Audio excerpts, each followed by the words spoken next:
Vous appréciez nos vidéos, nos contenus, nos idées? Alors, pensez à vous abonner et à liker les amis. C'est gratuit, ça coûte rien et ça vous prend une seconde, montre en main. Et si vous voulez soutenir activement la chaîne et nous aider à pouvoir vivre de notre travail, vous pouvez cliquer sur le bouton rejoindre et devenir membre premium à partir de 1,99 € par mois. Vous aurez accès à des vidéos exclusives, des sorties en avant-première et bien sûr, toute notre reconnaissance. De toute façon, tous les liens sont dans la description juste en dessous. Quoi qu'il arrive, merci de votre soutien les amis, du fond du cœur. Et maintenant, place à la vidéo.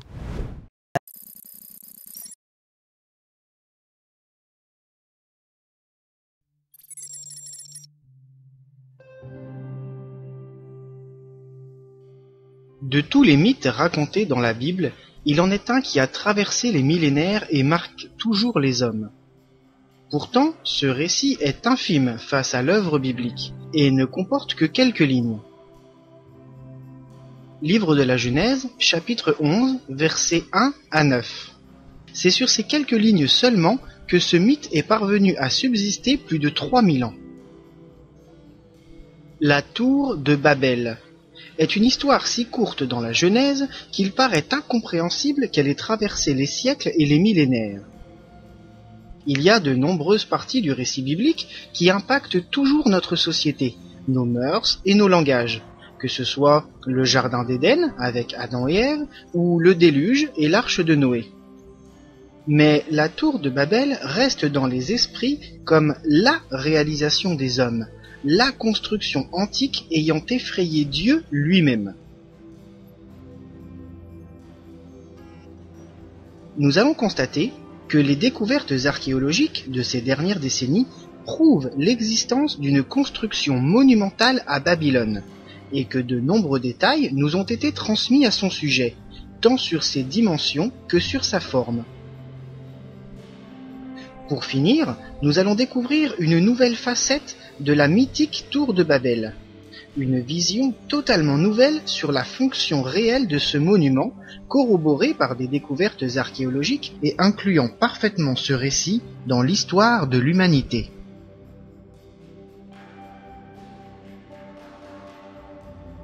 Penchons-nous d'abord sur le texte de la Bible.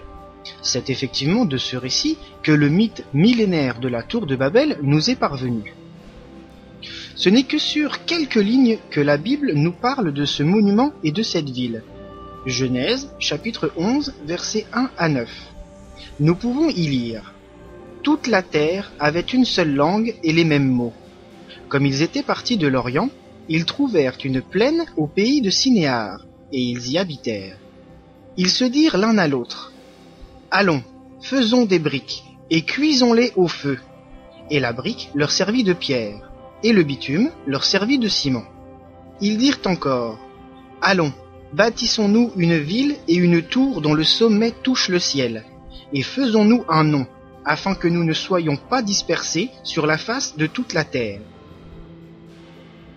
L'Éternel descendit pour voir la ville et la tour que bâtissaient les fils des hommes. Et l'Éternel dit « Voici, ils forment un seul peuple et ont tous une même langue, et c'est là ce qu'ils ont entrepris. Maintenant, rien ne les empêcherait de faire tout ce qu'ils auraient projeté. Allons, descendons, et là, confondons leur langage, afin qu'ils n'entendent plus la langue les uns des autres. » Et l'Éternel les dispersa loin de là sur la face de toute la terre, et ils cessèrent de bâtir la ville. C'est pourquoi on l'appela du nom de Babel, car c'est là que l'Éternel confondit le langage de toute la terre, et c'est de là que l'Éternel les dispersa sur la face de toute la terre. On peut donc y lire que les hommes décidèrent de bâtir une tour monumentale, dont le sommet toucherait le ciel. Dieu prit cette construction comme un affront et décida de disperser les hommes sur la surface de la terre, et de confondre leur langage, afin qu'ils ne puissent plus communiquer les uns avec les autres. Ce mythe biblique fut longtemps considéré comme une métaphore antique, afin d'expliquer la pluralité de langues parlées dans le monde, ainsi que la dissémination de l'espèce humaine sur le globe. Mais les découvertes archéologiques démontrent clairement l'existence d'un monument colossal à l'endroit décrit par la Bible. À la fin du XIXe siècle, l'archéologue allemand Robert Koldewey mit à jour les ruines de la légendaire ville de Babylone. Sur les lieux décrits dans la Genèse, dans l'actuel Irak, sur les berges de l'Euphrate, gît les vestiges de la somptueuse Babylone. Une ville antique dont la seule prononciation de son nom résonne comme le symbole de la beauté et de la grandeur, à l'image des portes d'Ishtar, ancienne entrée de la ville menant au temple du dieu Marduk, actuellement placé au musée de Berlin. Cette ville légendaire, vieille de plus de 3000 ans, abritait l'une des 7 merveilles du monde antique, les jardins suspendus de Babylone, preuve de la prouesse technique, architecturale, scientifique et artistique de cette cité. Babylone comptait à son apogée, il y a environ 3000 ans, plus de 150 000 habitants et s'étendait sur plus de 100 hectares. Elle était considérée comme le centre du monde et son emprise s'étendait sur tout le Moyen-Orient. Cette ville mésopotamienne était entièrement dédiée au dieu Marduk, premier-né du dieu Enki. Marduk était le dieu de la connaissance et du savoir. Il était le protecteur et le fondateur de la ville de Babylone. Vous me direz, quel est le lien entre tout ceci et la légendaire tour de Babel? Eh bien, au centre de la ville, les archéologues ont découvert, au début du XXe siècle, les fondations d'une structure colossale. La base carrée d'un édifice de 90 mètres de côté et dont plusieurs écrits annexes font mention, tout comme la mythologie babylonienne, ou du moins ce que l'on pensait être de la mythologie. En effet, dans ces récits antiques de Babylone, il est mentionné le fait que le dieu Marduk, créateur et protecteur de la ville, siégeait au sommet de l'Etemenenki, un monument gigantesque de type ziggurat mésopotamien. La différence étant que l'Etemenenki, qui signifie littéralement la maison du fondement du ciel et de la terre, s'élevait sur 7 étages, quand les ziggourats traditionnels de Mésopotamie se limitent à 3 ou 4 paliers superposés. De grandes figures du monde antique ont été les témoins visuels de la grandeur de cette construction. Alexandre le Grand, l'un des chefs militaires les plus importants de notre histoire, ou encore Hérodote, le père de l'histoire, viennent corroborer les récits du roi légendaire de la ville, Nabuchodonosor. Etemenenki était donc un monument gigantesque, tant de par sa hauteur que sa base. En effet, différentes preuves archéologiques viennent nous éclairer sur les dimensions exactes ainsi que la forme de cet édifice hors norme. La tablette de l'Ésagile, exposée au musée du Louvre de Paris et datant de 229 avant Jésus-Christ, nous offre les dimensions précises de l'Etemenenki de Babylone. L'écriture akkadienne cunéiforme de cette tablette d'argile nous révèle donc que la ziggourate dédiée au dieu Marduk possédait une base carrée de 90 mètres de côté pour une hauteur de 90 mètres. La tablette de l'Ésagile indique également que cette tour possédait 7 paliers, 7 étages superposés, et que son sommet supportait un temple dédié au dieu Marduk. Ce document antique nous apporte donc des informations précises et concrètes afin de mieux comprendre l'architecture et les dimensions de ce monument. Un autre vestige archéologique nous renseigne sur la tour de Babel. Il s'agit de la stèle du roi Nabuchodonosor, appartenant à la collection privée Choyen et référencée sous le code MS 2063. Cette pièce unique nous montre clairement une représentation de la ziggourate de Babylone. On y distingue clairement la tour à 7 étages telle que décrite dans la tablette de l'Ésagile ou les écrits d'Hérodote. La stèle de Nabuchodonosor ne se limite pas à la représentation de la légendaire tour. Le texte gravé sous le dessin est explicite. Il mentionne clairement les termes Etemenenki, ziggourate et Babylone. Nous avons donc ici une authentique représentation de la tour de Babel. Tout semble donc démontrer que le monument central de Babylone, l'Etemenenki du dieu Marduk, était la tour de Babel biblique. Cette colossale construction, réalisée en briques de terre cuite, comme toutes les constructions de l'époque en Mésopotamie, mesurait donc 91 mètres de côté sur une base carrée pour une hauteur de 90 mètres. Il s'agissait d'une tour à paliers comportant 7 étages et ornée d'un temple somptueux à son sommet. Le monument biblique de la tour de Babel n'est donc pas un mythe, mais une réalité historique. Penchons-nous maintenant sur l'étymologie du terme Babel. Ce terme est généralement traduit de l'hébreu signifiant mélange, ce qui appuie le texte de la Genèse où la ville de Babel serait le lieu du mélange des langues. Il paraît logique de se pencher sur l'étymologie hébraïque de Babel, puisque l'Ancien Testament, d'où est issue la Genèse, fut écrit dans cette langue. Mais ce n'est pas la seule traduction possible de ce nom. Le royaume de Babylone n'étant pas hébraïque, mais mésopotamien, nous pouvons donc légitimement nous demander ce que ce terme pourrait signifier dans d'autres langues antiques. Babel peut donc également être traduit par Bab, signifiant la porte, et El, signifiant la lumière. Dès lors, Babel ne désignerait plus de façon péjorative un lieu d'échec pour les hommes, d'où fut ordonné par Dieu le mélange des langues, mais la porte de la lumière, donc un lieu d'acquisition de la connaissance et de l'élévation spirituelle. Il ne faut bien évidemment pas prendre le terme lumière au premier degré. Il ne s'agit pas d'une porte lumineuse recouverte de LED fluorescentes, mais bien de la connaissance. La lumière de Babel serait donc la même que celle du Graal ou que la lumière divine. Il s'agirait donc de connaissance, de savoir. Cette traduction du nom de Babel correspond d'ailleurs beaucoup plus à l'image de cette ville.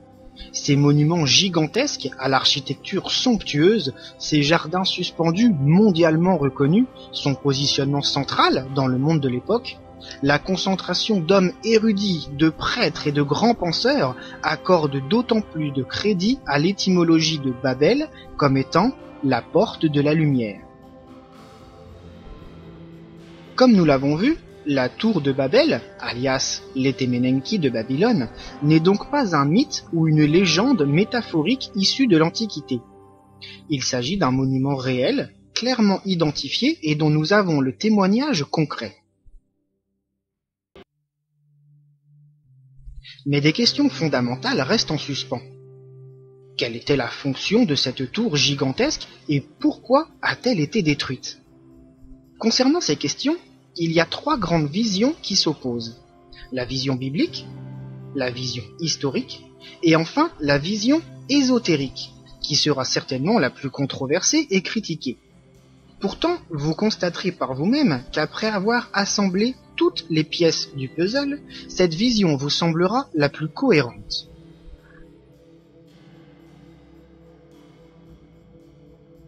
La première hypothèse, qui répond à ces questions, nous vient bien évidemment du récit biblique de la Genèse. Dans ce texte, on nous raconte que la construction de la tour de Babel fut entreprise par Nemrod, le petit-fils de Noé, considéré comme le premier héros post-diluvien. Il décide de construire une tour gigantesque dont le sommet touchera le ciel afin de se faire un nom, d'être reconnu par les hommes comme un héros.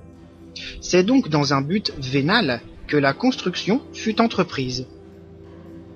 Dieu perçoit cet acte comme un affront des hommes voulant ainsi s'élever au rang de Dieu, et décide de disperser l'humanité à la surface de la terre en confondant leur langage.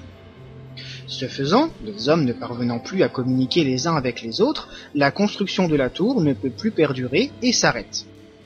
Babel est alors associé à l'échec des hommes dans leurs projets et au blasphème divin.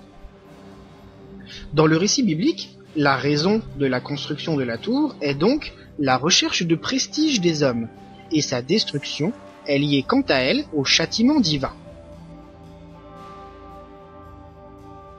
La seconde hypothèse, pouvant répondre à ces questions, est la vision historique des faits. En se basant sur les découvertes archéologiques et les différents artefacts, nous apprenons que la tour de Babel fut construite par Nabuchodonosor, le roi légendaire de Babylone. Le but de ce monument gigantesque, unique pour l'époque, était clairement religieux, puisque dédié au culte du dieu Marduk. Concernant sa destruction, les historiens nous apprennent qu'elle est contiguë à la disparition du royaume de Babylone. En effet, après la conquête de la Mésopotamie par Alexandre le Grand en l'an 331, ce dernier entreprend de restaurer et d'accroître le monument majeur de la ville. Mais sa mort prématurée annulera le projet et signera la disparition lente de la tour, soumise à l'érosion naturelle et au pillage des matériaux. Les briques de terre crue disparurent dans les débordements de l'Euphrate, et les briques de terre cuite furent réutilisées par les habitants de la région pour d'autres constructions. L'histoire officielle nous apprend donc que la construction de la tour de Babel fut orchestrée par le roi Nabuchodonosor, dont le but était le culte du dieu babylonien Marduk. La disparition de la tour est quant à elle liée à la disparition de la ville, à l'érosion et au pillage. La troisième hypothèse concernant la fonction et la destruction de la tour de Babel est donc la vision ésotérique de l'histoire. L'ésotérisme étant, rappelons-le, l'ensemble des enseignements secrets, cachés, réservés aux initiés. Pour mieux comprendre cette hypothèse, nous allons devoir assembler toutes les pièces du puzzle de la tour de Babel. Nous allons déchiffrer et mettre en lien l'étymologie des noms, l'architecture du monument et le culte qui y est associé. De cette manière, vous allez découvrir une toute nouvelle vision de la tour de Babel et de sa fonctionnalité. Revenons sur l'étymologie des noms de la tour et de la ville où elle fut érigée. Babel signifie « les portes de la lumière », sous-entendu le lieu où l'on reçoit la connaissance. Et Temenenki, le nom de la ziggourate de Babylone, signifie « maison du fondement du ciel et de la terre », ce qui fait clairement référence à un lieu permettant de relier la terre et le ciel.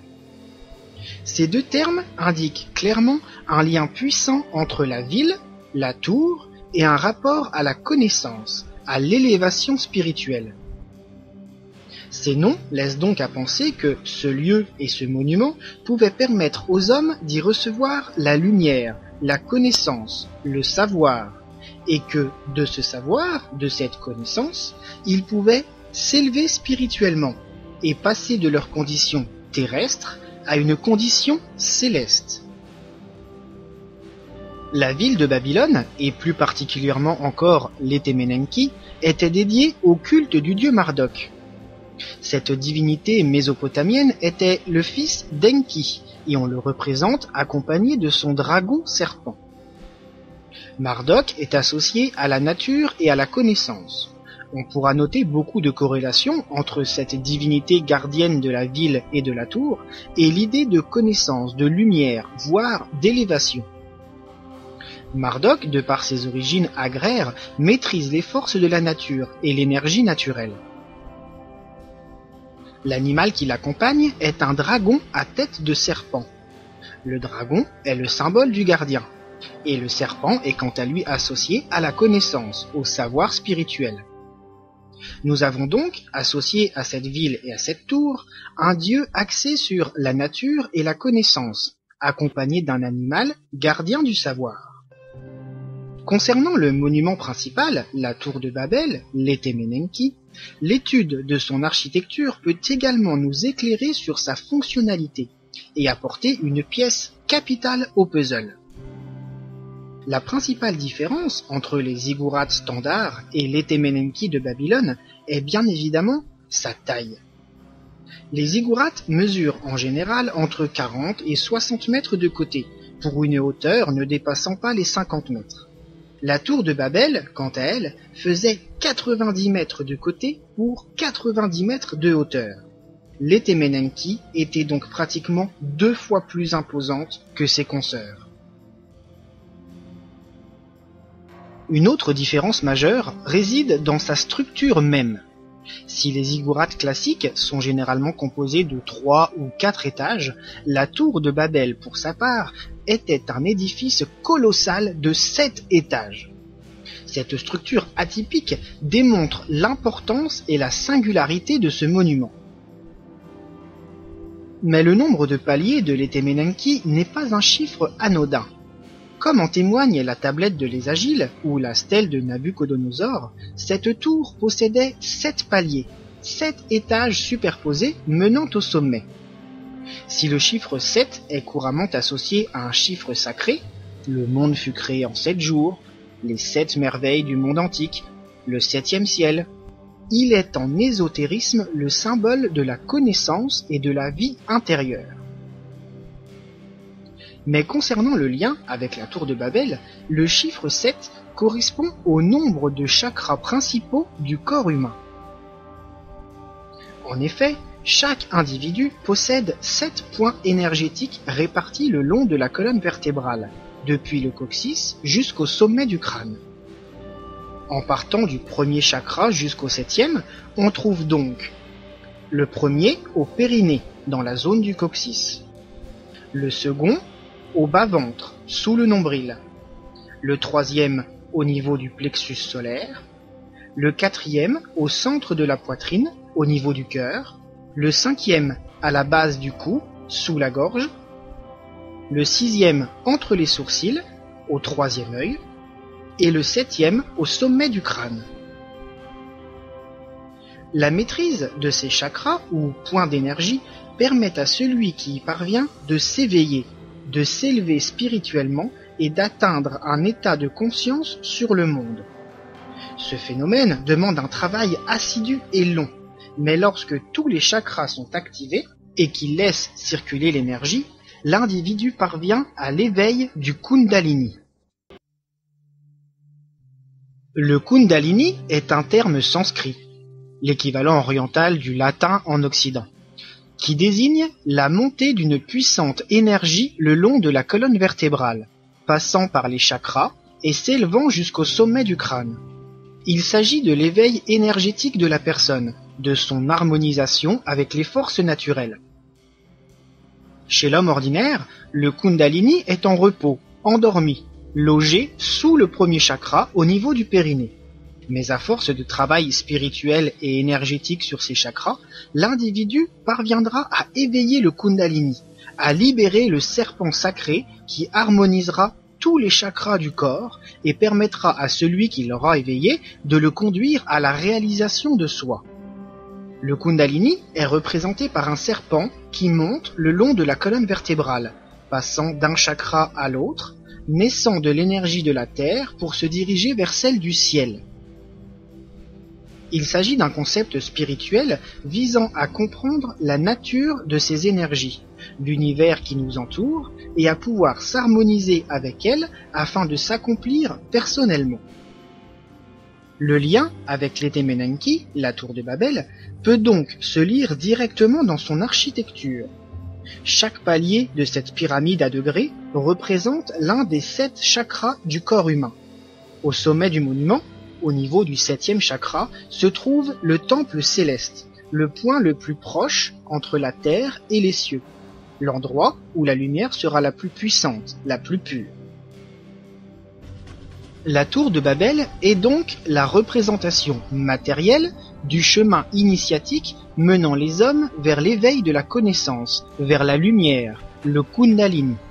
Chaque étage, chaque palier symbolise un chakra, et atteindre son sommet permet d'éveiller le Kundalini et de se réaliser spirituellement, sortant de sa condition d'homme égocentré pour ne former plus qu'un avec l'univers. Il paraît simplement logique que la tour de Babel ne soit pas une construction qui atteindrait physiquement le ciel. Même si sa taille était gigantesque, c'est bien sa fonction qui permettait à celui qui l'empruntait de s'élever pour passer d'une condition terrestre à une condition plus élevée, une condition céleste, une ouverture de l'esprit sur le monde, sur l'univers. Cette hypothèse explique le sens des termes Babel et Etemenenki, ainsi que leur rapport à l'élévation spirituelle, à la lumière. Les attributs du dieu Marduk y trouvent également tout leur sens. La nature et la connaissance sont au centre même de l'initiation menant à l'éveil de Kundalini. En étudiant le mythe de la tour de Babel, nous avons donc découvert qu'il ne s'agissait pas d'une simple légende infondée. Les vestiges antiques de la ville de Babylone, les fondations de l'Etemenenki et les témoignages physiques de ces monuments nous prouvent son existence historique.